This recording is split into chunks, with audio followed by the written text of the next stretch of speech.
Béjaïa et Tizi Ouzou s'embrasent comme jamais auparavant.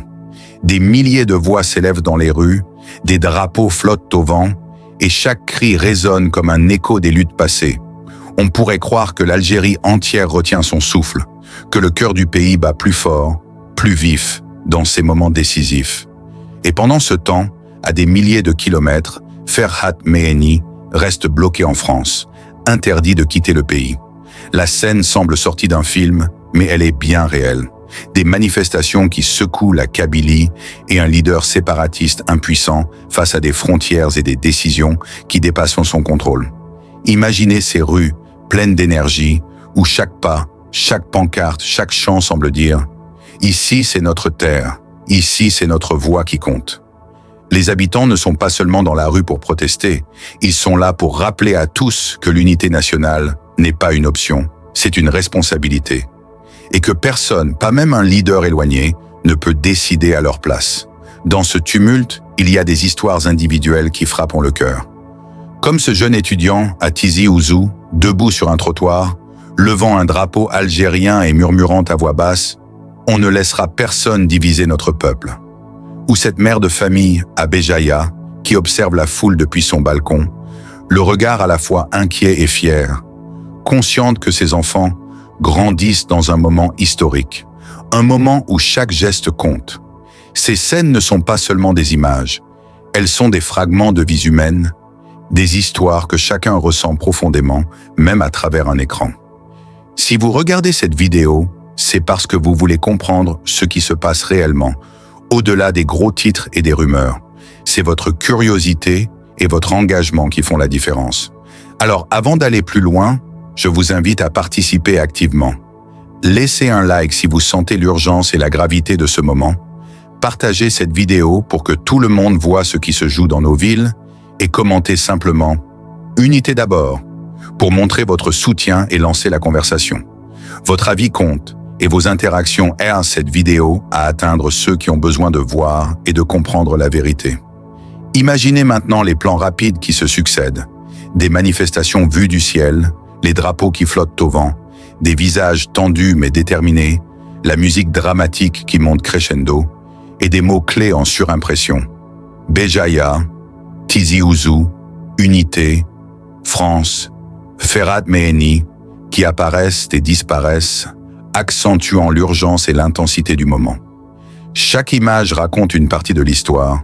Chaque plan est un battement de cœur qui vous maintient suspendu à ce qui va se passer ensuite. Cette immersion n'est pas seulement pour vous choquer, mais pour vous connecter. Vous sentez la tension, vous voyez la détermination, vous entendez le murmure des milliers de voix qui refusent de se taire. Et dans ce chaos apparent, il y a un message clair. Le peuple se lève, le pays résiste aux manipulations, et même ceux qui pensaient pouvoir imposer leur volonté depuis l'étranger se heurtent à une réalité implacable. C'est le début d'un récit qui va se déployer devant vous, où chaque geste, chaque décision, chaque manifestation a un poids, et où vous, spectateurs, devenez témoins et participants par votre engagement. Alors, si vous êtes prêts à comprendre ce qui se joue dans les rues de Béjaïa et Tizi Ouzou, à suivre l'histoire complète de ce bras de fer politique et social, à ressentir chaque émotion, laissez votre like, partagez la vidéo et commentez. Unité d'abord, pour montrer que vous êtes avec le peuple, que vous ne restez pas silencieux et que vous voulez découvrir la vérité jusqu'au bout. La scène est prête, l'histoire commence et vous êtes désormais au cœur de l'action. Béjaïa et Tizi Ouzou, deux villes emblématiques de la Kabylie, portent dans leurs rues les traces d'une histoire longue et complexe, où chaque pierre semble raconter des siècles de fierté, de lutte et de revendication. Depuis l'époque coloniale, ces régions ont été le théâtre de tensions sociales et tribales, un territoire où la mémoire collective se mêle aux espoirs et aux frustrations des générations. Les habitants y ont toujours conservé un sentiment profond d'appartenance, une identité forte, où chaque quartier, chaque village possède sa propre histoire et sa propre manière de résister aux influences extérieures.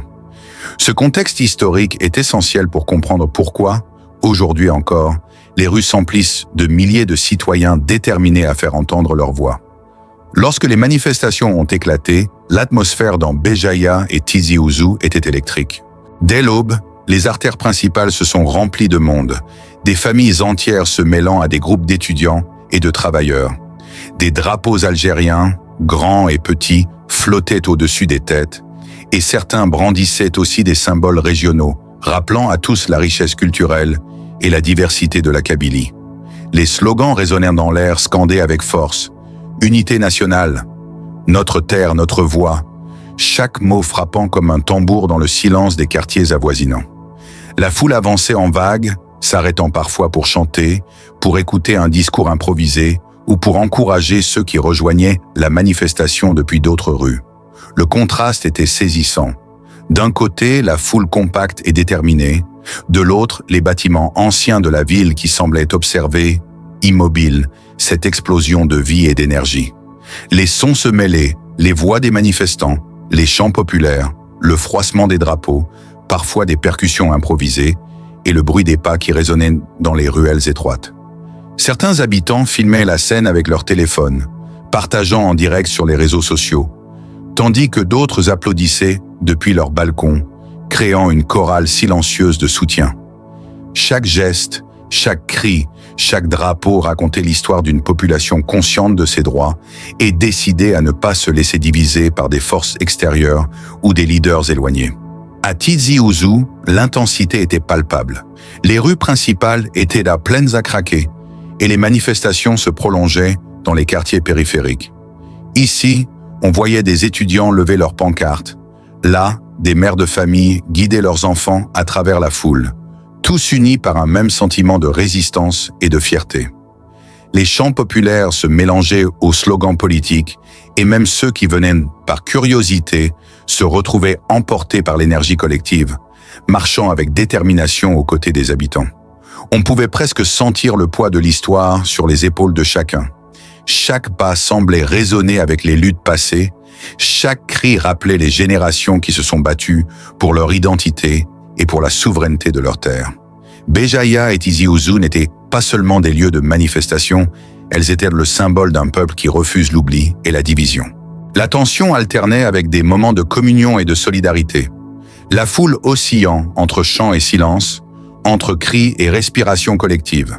Les scènes capturées ressemblaient à un tableau vivant où chaque individu jouait un rôle, petit ou grand, mais essentiel à l'ensemble.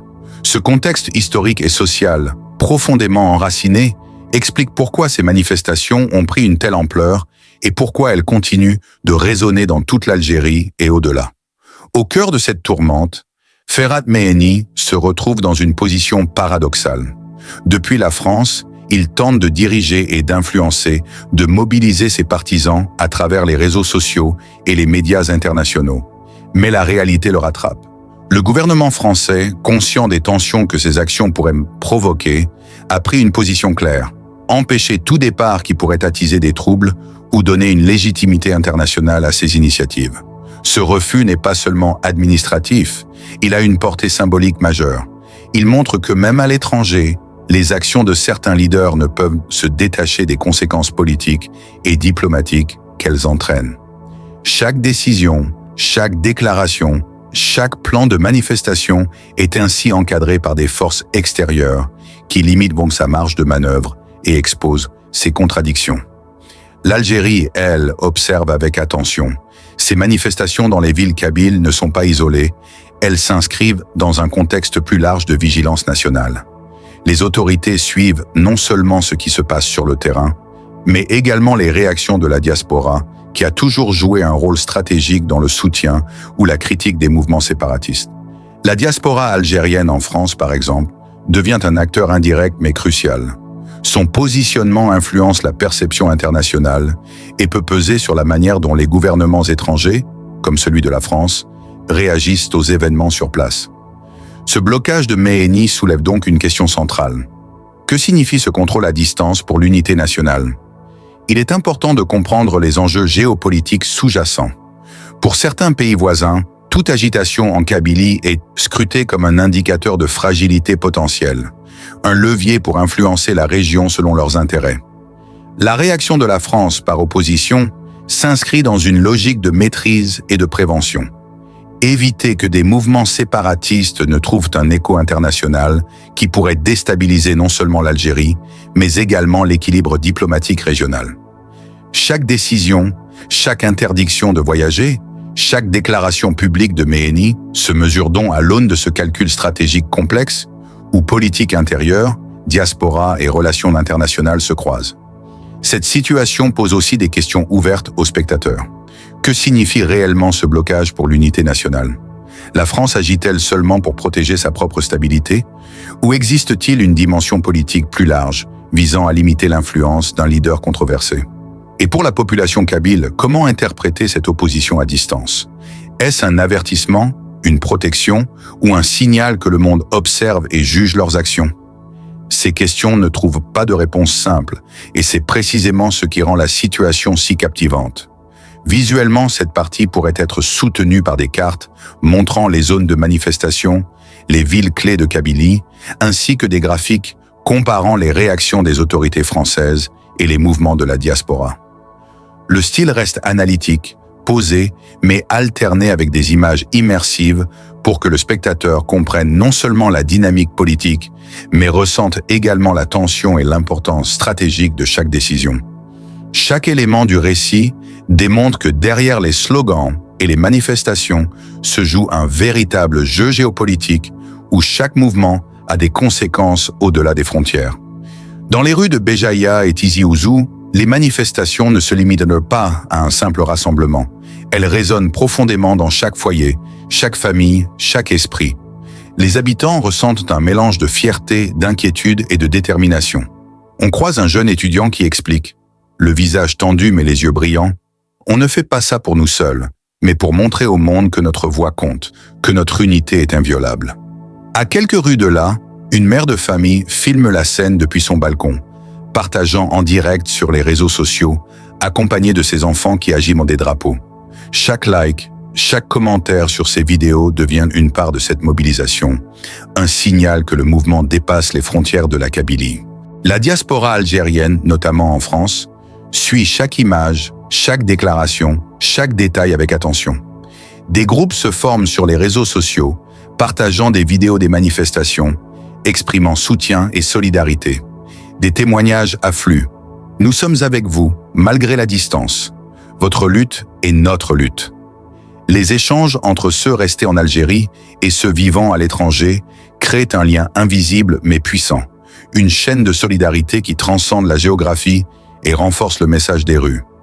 La tension et l'émotion sont palpables. Chaque commentaire est une voix qui s'ajoute à la symphonie collective des manifestants. Les images capturées sur place renforcent cette immersion.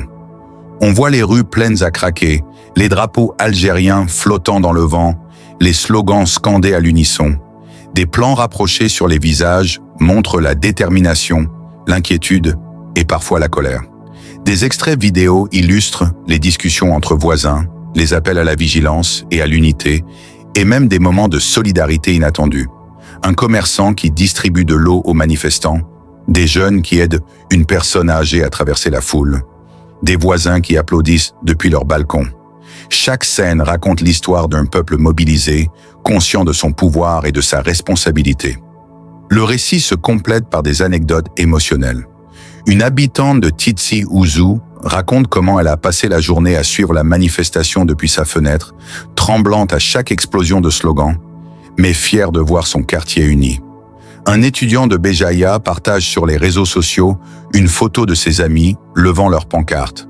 Même si certains pensent que nous sommes divisés, regardez-nous, nous sommes ensemble. Ces témoignages créent un miroir social, montrant non seulement l'impact immédiat des manifestations, mais aussi comment elles résonnent dans la vie quotidienne et dans la perception collective de la nation. Le style visuel et narratif alternent pour maintenir l'attention. Des extraits vidéo sont entrecoupés d'interviews, de plans de foule, de réactions en ligne et de textes en surimpression pour souligner les points clés. L'objectif est de donner aux spectateurs le sentiment d'être présents sur place, de vivre les émotions, les tensions et la détermination des citoyens, tout en illustrant l'influence de la diaspora et l'interconnexion entre les actions locales et l'opinion internationale. Chaque image, chaque mot, chaque réaction contribue à une expérience immersive qui fait ressentir aux spectateurs que ces manifestations sont bien plus qu'un événement ponctuel. Elles représentent l'âme d'une région et la force de son peuple face aux défis qui se présentent. Alors que les foules continuent de défiler à Béjaïa et Tizi Ouzou, leurs cris résonnent dans les ruelles et sur les réseaux, chaque drapeau flottant comme un symbole de défi et d'espoir. Les plans larges montrent des milliers de citoyens unis, tandis qu'une musique grave souligne l'intensité du moment. Ferhat Mehni reste bloqué à l'étranger, impuissant face à cette énergie populaire. Que fera le peuple algérien demain? Comment cette mobilisation influencera-t-elle l'avenir du pays?